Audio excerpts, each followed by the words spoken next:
Are you struggling with combined science at ordinary level? If so, stop right there, as I'm going to teach you how to master combined science paper 2. Using some different question papers so as to equip your mind to prepare for final exams.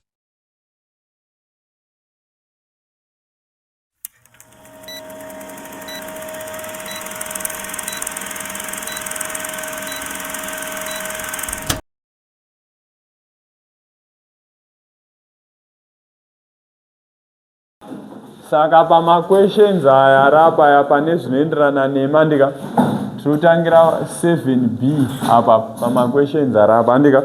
Saka panapa tatakanzi state optimum condition for industrial preparation of ammonia gas handiti. Saka iwewe zvaunoita tomboti hauzvizive nemusoro, munhu zvaunofana chinoita kuti ukasike kuremember, what makes you to remember these issues, you have to know about this shortcut, Sancho Vip owner show. And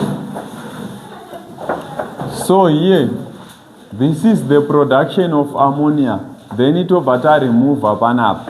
So we have agreed that these are raw materials atina why. Saka iwe unofana but manje apa pari kunzi izvoni pari kudiwa ma-optimum condition. Saka isusu takawirirana kuti nitrogen and hydrogen, they are mixed in the ratio 1:3. Hazvisiri izvo zvikudiwa manje.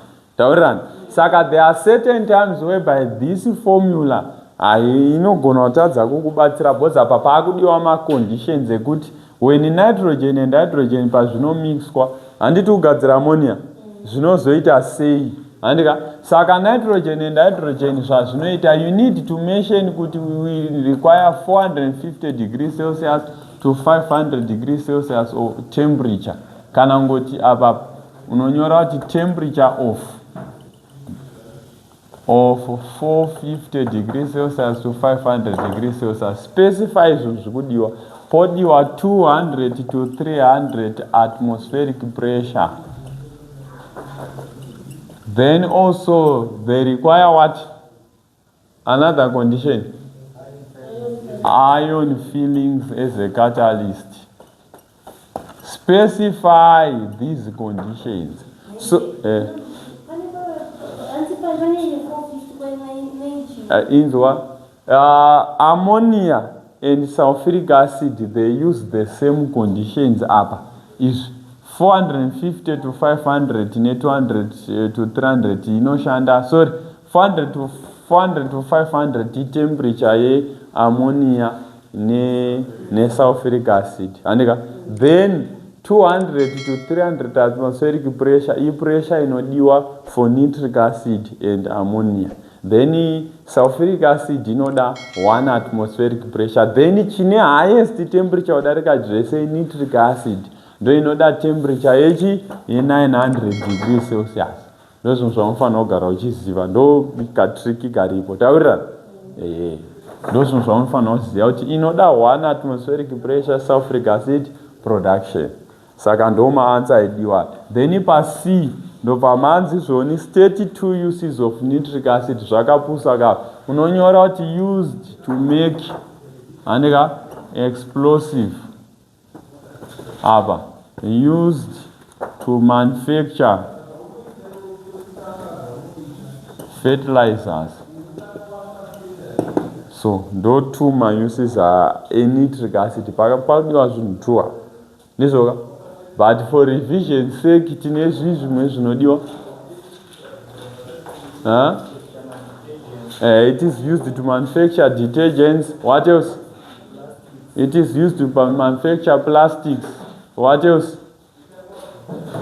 Zvakawandisa, lubricants chichishandika. Then pa D ndo papanzi describe the following terms. Number 1, saka mixture. They want you to define mixture. Saka unoti mixture is combining substances by physical means. Combining substance by physical means, e.g. mixing. Ndangopa example. Mixing chi kana kuti sand and papers. ndo yatinoti mixture. Tikatora jecha torisanganisa nemapepa tagadzira mixture. Taurani. Then number 2 tobva taita a compound. Compound. Chii chinonzi compound? Pamaquestion apa. Compound. What is a compound? It is a combining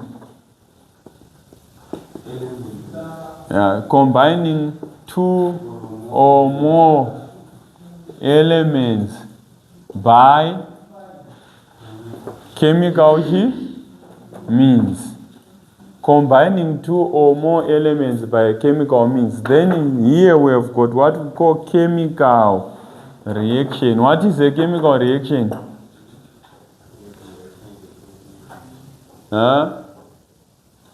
It is the reaction between substances, chemical. It is combining substance. It is the reaction between two. It is combining. It is the reaction between two substances in a chemical way.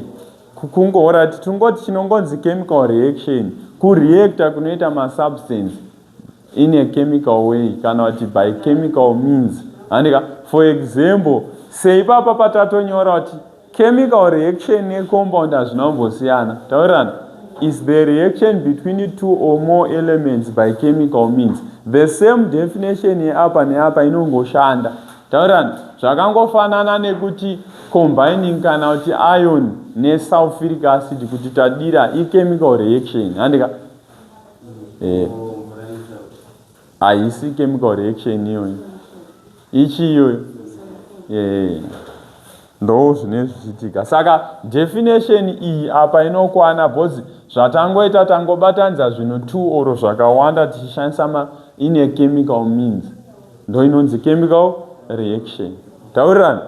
Right, apa tadarika. Right. Tobva taenda panumber 8a. Ndobva manzi mimi describe the production of ethanol from sugar. Handika munhu anoziva unofanira kuziva kuti iwewe ethanol is produced using 4 main stages. Handika ndozvawaitotanga kunyora. Ethanol is produced using 4 main stages. 4 main stages. Saka neona kuti mamarks edu anonyanya wanda apa waingouya next kuti 8 stage 1. Handika sugar cane is crushed. So munhu akangwara to produce chi chinoproduce chipa stage 1 chinoproduce mesh. Handika next what 8 stage 2 mesh is mixed. Mixwa nechi with water. Handika to produce chi inotobva taproduce chi to produce sugar molasses. Tiri kushotena noti mamarks edu anambowanda. Then moti sugar molasses at stage 3 inobva yatwa sei is mixed with sulfuric acid. Handika acid nechichu neyeast. Handika and yeast in the pre-fermentation tank. Then at stage 4 it is removed in the pre-fermentation tank into to the main tank anaerobically to produce ethanol. Zvatopera. So how we explain zvakawanda ndo ndo tatoexplaina ka 1 2 ndo maexplainera tatoita. Hatisi kuti tiri kungotageta 4 mamarks but handiti tanzi describe the production of ethanol. Saka tinoshortena our description tisingaexplain hedu zvakawanda asi tichifanira kuzosiya tanyora kuti ethanol yacho kuti tibve pastage 1 kusvika pazvizvi zvinenge zvaitika andi in point form. Kutadza magenerator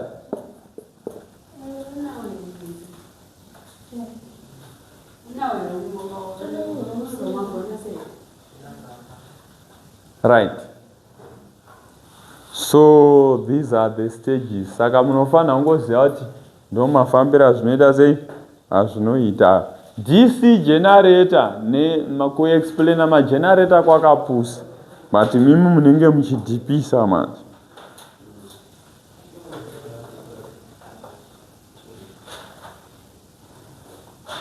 Then C iyo yanga isiri yenyu yoyo but tokuzivai nameta maanza makamawana zvenyu. Then ndichita kutestai zvangu kuti munenge muchiita sei. Siyo yamuna zvimo kana musilabhasi renyu kana kawana asi maanza mamunawo ari correct. Shandisai meta stere kuzama munenge musina muri kunotsva taenyu zvamuri kuita izvo. Muchanoona yenyu zvamuchaitwa navakomana vekumount Pleasant. Muchaona zvenyu. Handiti inenge simofoni unopinda usina kana nejuice. Unovabvunza kana wakanyora muna June unenge usina kana chinhu unenge uri 1 wakadai uchizvionera pamhino sebute. Right, tapedza ra. Hello. Ukaona pamavapa uchiri kufunga kushandisa meta kana kuti chat GPT wakarasikirwa neupenyu. Right. Then B they say outline how direct current motor works, that is the DC motor. So you say it is positive and negative terminals. Right. Next point, what it is a commutator. It is a commutator. Basa re commutator nderei?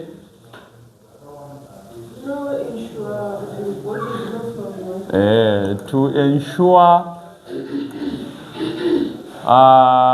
proper voltage and position of the coil. Ndo basa rayo. So what when current flows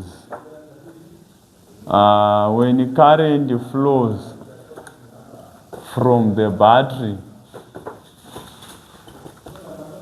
it induces a magnetic field. Then you say the permanent magnets N and S also induces a magnetic field. Then you say the interaction between these two magnetic fields induces electricity.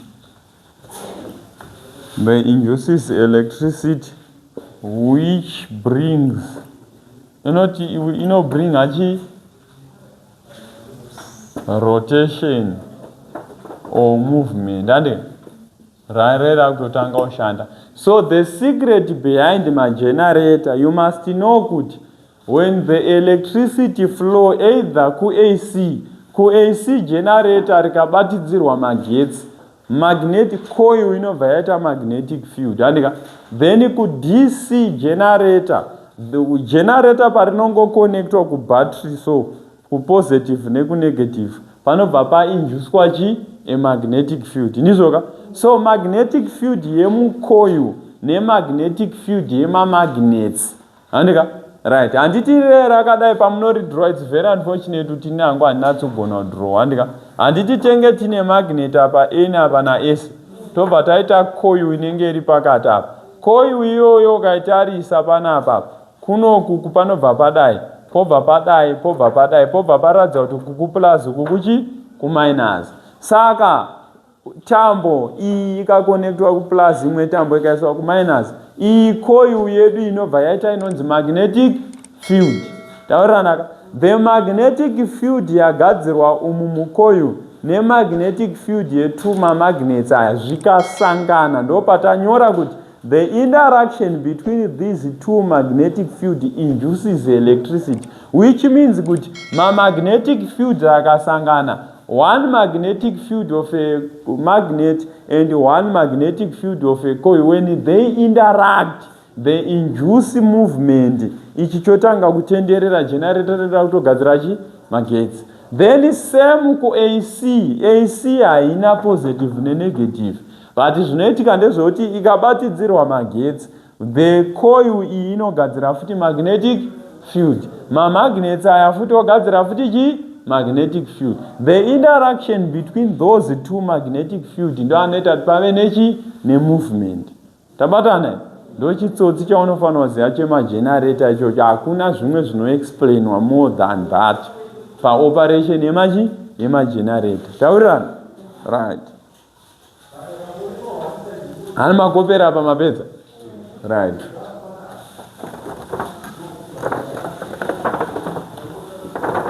Then moving on, tabva kumagenerator takwenda pa number 9A. Saka uchaona kuti mapapa vamwe hami kutoona kuti matopic enyu tikutovabata mchana. Hobva waita uchiteerera. Right, saka as if when fig 9.1 shows a wheel and an axle, this is the operation of the machines displayed. So they say describe how the machine works. Iwewe uri kutoona kuti tine effort G, effort iri kuratidza kuti iri kupuliwa neload. Saka iwewe waitaura kuti iwewe pa number 9A waibva waexplaina uchiti iwewe effort is applied.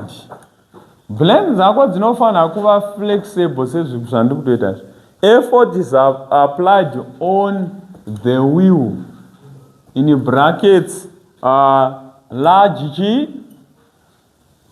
radius, which means that effort is applied on the large radius. Right, then over what way, this makes it to rotate.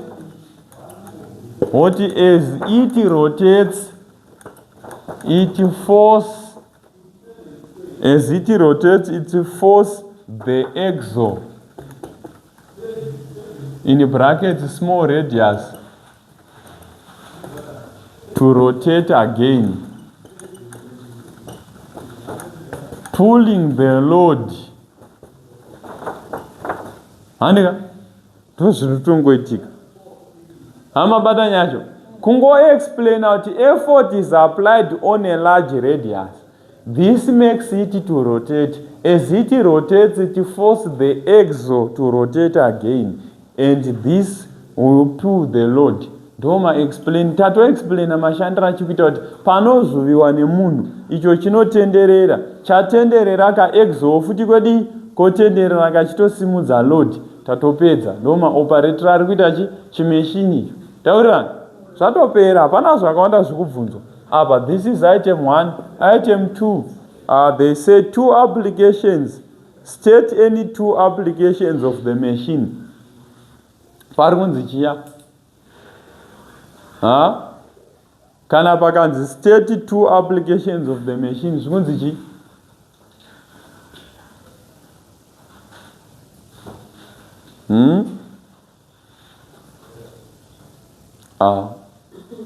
Mainyora kuti chi?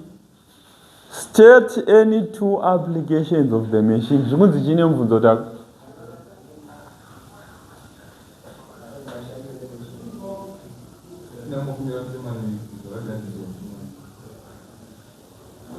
Magadziriswa machine hazviiteka vaingokubvunza zviri pachena.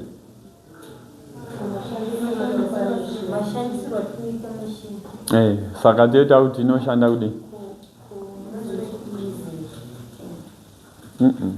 Munatsonzwa here? Hapana kunzi ma-uses. panzi ma-application. Saka pama-applications ema-machines, 2 applications, even unyorawo kana fuka ndikui kana chiti ma-applications ema-machines vakangofanana nekuti work done. Machine inoshanda nei? Inoshanda ne-mechanical advantage, andika inoshanda ne-velocity ratio, inoshanda ne-efficiency.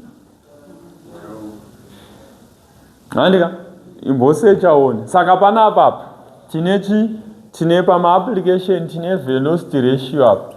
Pane a velocity ratio iri kushanda, pane efficiency.